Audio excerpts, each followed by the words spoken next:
Pagi dan salam sejahtera bagi kita semua. Baiklah, perkenalkan saya Sarah Rehuel Manalu dengan NIM 2205003. Di sini kami akan membahas tentang mitos dan fakta selama kehamilan bagi ibu hamil. Nah, sebelumnya mari kita bahas apa yang dimaksud dengan mitos kehamilan. Nah, mitos kehamilan adalah satu cerita, pendapat atau anggapan dalam sebuah kebudayaan yang dianggap mempunyai kebenaran yang isinya tentang anjuran dan larangan mengenai kehamilan yang pernah berlaku pada suatu masa dahulu hingga sekarang yang kebenarannya belum tentu benar adanya. Masih adanya pengaruh sosial budaya yang turun-menurun masih dianut sampai saat ini, khususnya mitos. Selain itu ditemukan pula sejumlah pengetahuan dan perilaku budaya yang dinilai tidak sesuai. Nah, sebagai contoh yaitu mitos bahwa ibu hamil tidak boleh makan telur. Adanya kepercayaan bahwa ibu hamil pantang makan telur karena akan mempersulit persalinan.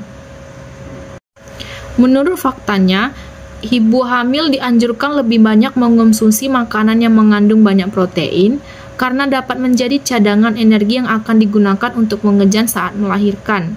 Makanan yang dikonsumsi oleh ibu hamil sekaligus juga akan dikonsumsi oleh janin, sehingga perlu menjaga pola makan agar bayi yang dilahirkan tidak lahir berat bayi lahir rendah atau yang disebut dengan BBLR.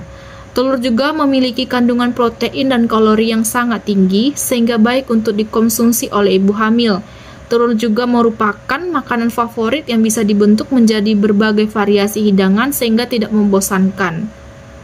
Akan tetapi perlu diingat, ibu hamil itu untuk menghindari mengonsumsi telur mentah, sebab dikhawatirkan dapat menimbulkan penyakit yang tidak diinginkan karena tidak higienis.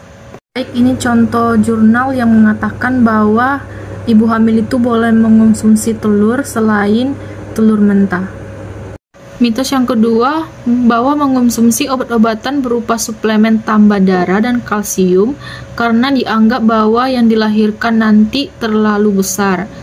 Nah, menurut jurnal di sini, selain pantangan berupa makanan tertentu, ada juga pantangan untuk mengonsumsi obat-obatan berupa suplemen tambah darah dan kalsium tadi.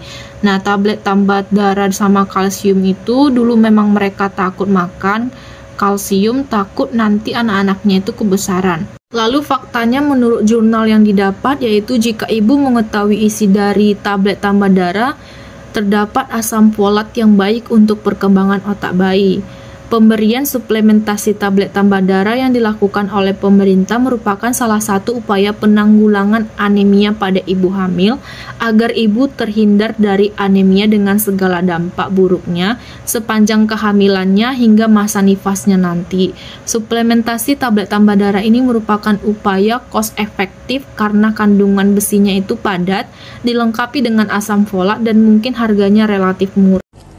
Nah, mitos selanjutnya, banyak yang beranggapan bahwa saat hamil tidak boleh berhubungan seks.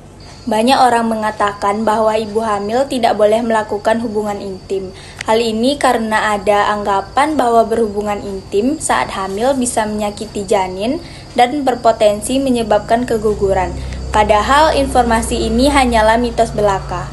Faktanya, selama kehamilan sehat dan normal, Bu Hamil tetap bisa melakukan hubungan intim dengan pasangan. Soalnya janin dalam kandungan sepenuhnya terlindungi oleh kantung dan cairan ketuban, otot rahim yang kuat, dan lendir yang tebal pada leher rahim.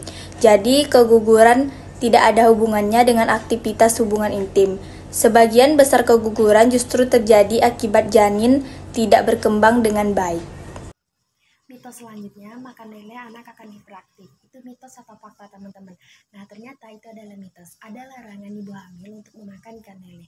Alasannya adalah takut jika anak yang dilahirkan akan seperti ikan lele yang hiperaktif dan susah untuk ditenangkan.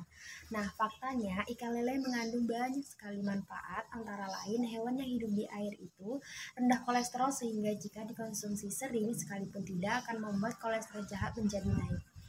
Sebaliknya, dengan memakan ikan lele bisa membuat kolesterol baik meningkat. Kolesterol baik ini berguna untuk menguatkan sistem saraf di dalam tubuh ibu hamil dan janin. Ikan lele juga mengandung lemak baik yang bermanfaat untuk ibu hamil. Lemak baik ini akan diubah menjadi energi yang bisa membuat tubuh ibu hamil akan berenergi dan lebih bersemangat. Ikan air tawar itu juga kaya akan protein dan mineral sehingga janin dapat berkembang dan tumbuh dengan baik. Selain itu, ikan lele mengandung fosfor tinggi sehingga membantu pembentukan tulang pada janin. Terima kasih telah menyaksikan video kami.